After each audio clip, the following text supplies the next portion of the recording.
عورتوں کے اعزازات۔ سب سے پہلے جو سب سے زیادہ بڑے ظالم و جابر فرعون کے مقابل شجاعانہ انداز میں کھڑا ہوا، وہ کوئی مرد نہیں تھا بلکہ ایک عورت تھیں، حضرت آسیہ۔ سب سے پہلے جس نے مکہ اور کعبہ کو آباد کیا، وہ کوئی مرد نہیں تھا بلکہ ایک عورت تھیں، حضرت ہاجرہ خاتون۔ سب سے پہلے جس نے روئے زمین کا مبارک ترین زمزم نوش فرمایا، وہ کوئی مرد نہیں تھا بلکہ ایک عورت تھیں، حضرت ہاجرہ خاتون۔ سب سے پہلے جو ہمارے نبی حضرت محمد المصطفیٰ صلی اللہ علیہ وسلم پر ایمان لائیں، وہ کوئی مرد نہیں تھا بلکہ ایک عورت تھیں، حضرت خدیجہ الکبریٰ رضی اللہ عنہا۔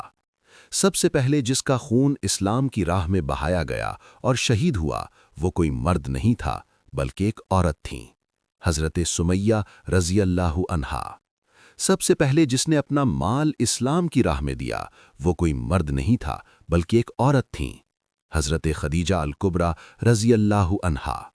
قرآن مجید میں ارشاد ہے کہ جس کا مسئلہ اللہ نے 7 آسمانوں کے اوپر سنا، وہ کوئی مرد نہیں تھا بلکہ ایک عورت تھیں، سورہ مجادلہ آیت 1، حضرت خولہ رضی اللہ عنہا۔ سب سے پہلے جس نے صفا و مروہ کی سعی انجام دی، وہ کوئی مرد نہیں تھا بلکہ ایک عورت تھیں۔ اب ہر سال لاکھوں حاجیوں پر لازم ہے کہ ایک عورت کے انجام دیے گئے فعل کو بجا لائیں، ورنہ ان کا حج قبول نہیں ہوگا، حضرت ہاجرہ خاتون۔ سب سے پہلے جو سب کی مخالفت کے باوجود بیت المقدس میں داخل ہوا، وہ کوئی مرد نہیں تھا، عورت تھیں، حضرت مریم۔ جس نے قصر یزیدی کو لرزا دیا، وہ کوئی مرد نہیں تھا بلکہ وہ عورت تھیں، حضرت زینب بنت علی۔ ہر عورت کو مبارک کہ وہ عورت پیدا کی گئیں۔